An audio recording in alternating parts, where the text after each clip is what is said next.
नमस्कार, तपाईलाई स्वागत छ द रोबिन टिभीमा, जहाँ हामी गम्भीर र संवेदनशील विषयहरूलाई सरल तर गहिरो तरिकाले बुझाउने प्रयास गर्छौं। आजको विषय निकै व्यक्तिगत छ। हामी मध्ये धेरैका जीवनसँग यो प्रत्यक्ष वा अप्रत्यक्ष रूपमा जोडिएको छ, तर समाजले अझै पनि यसबारे खुलेर कुरा गर्न डराउँछ। हस्तमैथुनको बढ्दो बानी, विशेष गरी किशोर उमेरका बालकहरू, कलेज जाने युवाहरू र एक्लोपन महसुस गरिरहेका वयस्कहरू सबैमा यो बानी देखिएको हुन्छ। यो भिडियो एकदमै संवेदनशील र आत्मअन्वेषणतर्फ उन्मुख विषयमा आधारित छ, जहाँ हामी हस्तमैथुनको लत, त्यसका असरहरू र समाधानका उपायहरूलाई गहिरो तर शान्त शैलीमा प्रस्तुत गर्ने प्रयास गरेका छौं। मेंटली बहुत ज्यादा कमजोर होते चले जाओगे उस चीज में, वो एक लत है। How to stop masturbation addiction? हस्तमैथुन करके वीर्य नष्ट करते हैं वो, और आप दिन में 4 बार करते हैं, आपकी हालत क्या होगी? यदि आप बार बार मास्टरबेशन कर रहे हैं, कैसे रिकवर करूं?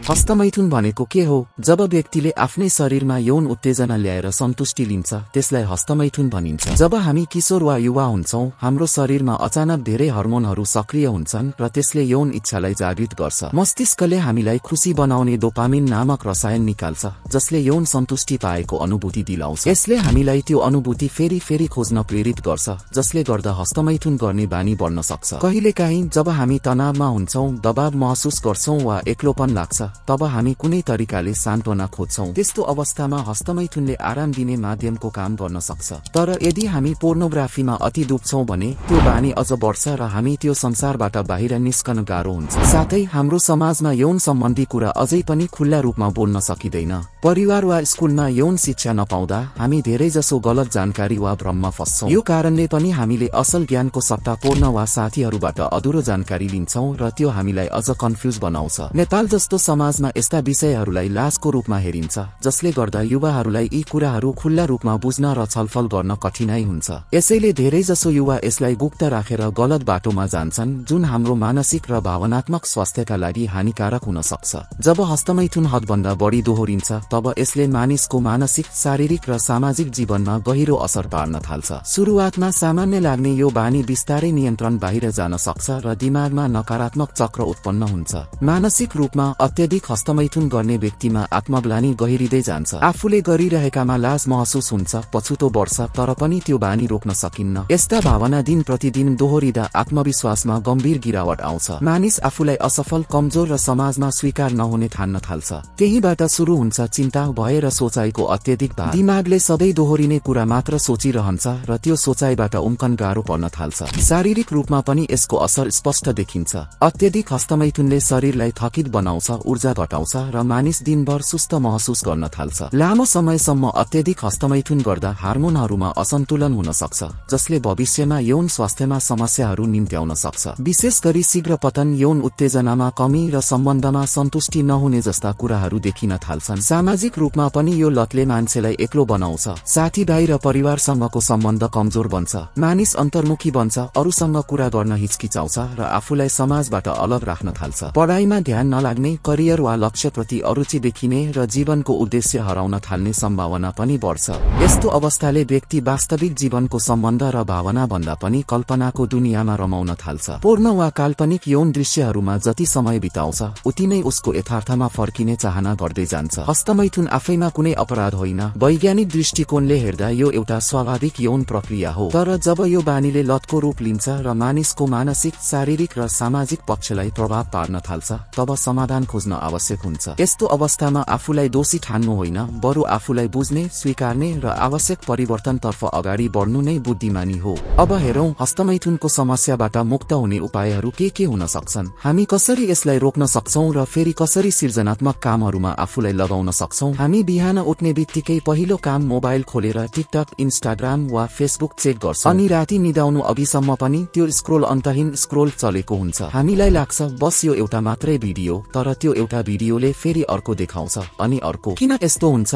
यसको पछाडि छ एल्गोरिदम। सामाजिक सञ्जालको यो एल्गोरिदम हामीलाई चाहिने भन्दा धेरै देखाउँछ, तर चाहिने कुरा देखाउँदैन। किनभने यसको उद्देश्य हाम्रो भलाइ होइन, हाम्रो ध्यान बेच्ने हो। सायद तपाईलाई लागिरहेको छ तपाई आफै निर्णय गरिरहनु भएको छ। तपाईले कुन भिडियो हेर्ने, कुन एप खोल्ने, कहिले के सोच्ने, सबै कुरा तपाईको नियन्त्रणमा छन् भनेर तपाईले सोच्नु भएको होला। तर के तपाईले कहिल्यै सोच्नु भएको छ तपाईले त्यो सोच बनाउने वातावरणको बनाइरहेको छ? सत्य के हो भने तपाईको मस्तिष्क अहिले स्वतन्त्र छैन। तपाईको सोच, चाहना र प्रतिक्रिया यी सबै कुरा एल्गोरिदमले प्रभावित गरिरहेको छ। जब तपाई युट्युब, टिकटक, इन्स्टाग्राम वा कुनै पोर्न साइट खोल्नुहुन्छ, तपाईको अगाडि देखिने सामग्री तपाईको इच्छा अनुसार होइन, तपाईलाई बाँधिराख्ने हिसाबले तयार पारिएको हुन्छ। एल्गोरिदमहरूले तपाईको अघिल्लो गतिविधिहरू हेरेर तपाईलाई कुन सामग्रीले बढी समय त्यही राख्छ भनेर पत्ता लगाउँछन् अनि तपाईलाई त्यसै सामग्रीको अगाडि फसाइराख्छन्। त्यसको सीधा असर तपाईको डोपामिन प्रणालीमा पर्छ। डोपामिन भनेको तपाईलाई आनन्द दिने र रिवार्ड दिने मस्तिष्कको प्राकृतिक प्रक्रिया हो। तपाईले एकचोटि क्लिक गर्नुभयो, तपाईको दिमागले सानो खुसीको संकेत पायो। फेरि त्यसै संकेतलाई खोज्न तपाई दोहोर्याएर क्लिक गर्न थाल्नुहुन्छ। त्यसरी नै तपाईलाई थाहा नै नदिई बानी बन्न थाल्छ अनि त्यो बानी बिस्तारै लतमा परिणत हुन्छ। तपाईले नियन्त्रण गुमाउँदै जानुहुन्छ तर त्यो महसुस पनि हुनु दिइदैन, किनभने तपाईलाई लाग्छ यो त मैले आफ्नै इच्छाले गरेको हुँ। तर साँचो कुरा के हो भने तपाईको इच्छा कुन दिशामा मोडिने हो भन्ने कुरा तपाईले होइन, एल्गोरिदमले निर्धारण गरेका हुन्छन्। तपाईले कुन समय कुन सूचना पाउनुहुन्छ, कुन दृश्य हेर्नुहुन्छ, कुन विज्ञापन देख्नुहुन्छ, यी सबै कुरा कृत्रिम बौद्धिक प्रणालीले गणना गरेर पठाएको हुन्छ। यसलाई हामी मेसिन लर्निङ भन्छौं। अब प्रश्न उठ्छ, के तपाई यस चक्रबाट मुक्त हुन सक्नुहुन्छ? उत्तर हो, अवश्य सक्नुहुन्छ। धेरैले सुरुमा मनोरञ्जनका लागि हेर्छन् तर बिस्तारै यो लतमा बदलिन्छ, जसले गर्दा हाम्रो ध्यान, इच्छा शक्ति र जीवनको दिशा बिग्रिन थाल्छ। तपाईले महसुस गर्नुभएको होला, दिनको केही समय पोर्नमा बिताउँदा सुरुमा त मजा लाग्छ तर त्यसपछि अपराधबोध, आत्मग्लानि अनि खालीपन महसुस हुन्छ। यस्तो अवस्था दिन प्रतिदिन दोहोरिन थाल्छ र अन्ततः तपाईको आत्मविश्वास, सोच्ने क्षमता र सृजनात्मक शक्ति मर्ने अवस्थामा पुग्छ। तपाईले चाहेर पनि ध्यान केन्द्रित गर्न सक्नुहुन्न, मन शान्त रहन सक्दैन,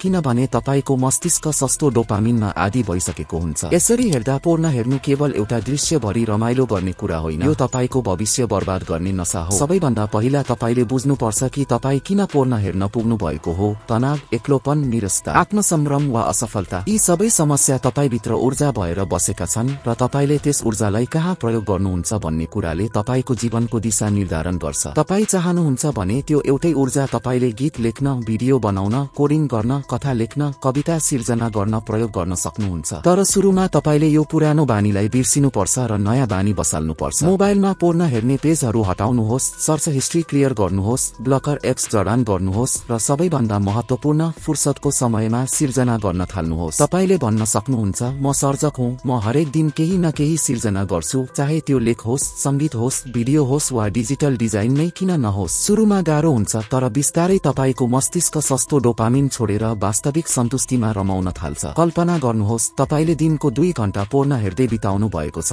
अब त्यो समय तपाईले आफ्नै युट्युब च्यानलमा लगाउनु भयो भने 1 वर्षमा तपाई कति टाढा पुग्न सक्नुहुन्छ। तपाईको आफ्नै आवाज, आफ्नै प्रस्तुति, आफ्नै सन्देश अरूले सुनेर प्रेरणा लिन सक्छन्। तपाई आजैदेखि एउटा नोटबुक खोल्नुस्, शीर्षक राख्नुस्, म आजबाट सिर्जना गर्छु। हरेक दिन के लेख्नु भयो, के बनाउनु भयो, त्यो टिप्नुहोस्। तपाईले तपाईको मस्तिष्कलाई सिकाउनु पर्छ कि अब ऊ पोर्न हेरेर होइन, सिर्जना गरेर डोपामिन पाउनेछ। सुरुवात गर्न गाह्रो लागेमा सुरुमै केही छोटो काम गर्नुहोस्। 1 मिनेटको भिडियो, 1 अनुच्छेदको लेख, केही शब्दको गीत। जब तपाईले पहिलो सृजनाको स्वाद चाख्न थाल्नुहुन्छ, तपाईलाई पोर्न भन्दा 1000 गुणा बढी सन्तुष्टि मिल्नेछ। पोर्नले तपाईलाई भुलाउँछ, सिर्जनाले तपाईलाई बनाउँछ। अब तपाई भन्न सक्नुहुन्छ, म परिवर्तन हुन चाहन्छु, म सिर्जना गर्न चाहन्छु, म मेरो वास्तविक क्षमताको उपयोग गर्न चाहन्छु। तपाईको यही चाहनाबाट सबै कुरा सुरु हुन्छ। कुनै विशेष दिन पर्खनु पर्दैन, कुनै जादुको घडी कुर्नु पर्दैन, तपाई आजै सुरु गर्न सक्नुहुन्छ। तपाईको मोबाइललाई अब ध्यान भङ्ग गर्ने औजार होइन, सिर्जना गर्ने यन्त्र बनाउनुहोस्। तपाईको फुर्सदको समय अब निरर्थक मनोरञ्जनमा होइन,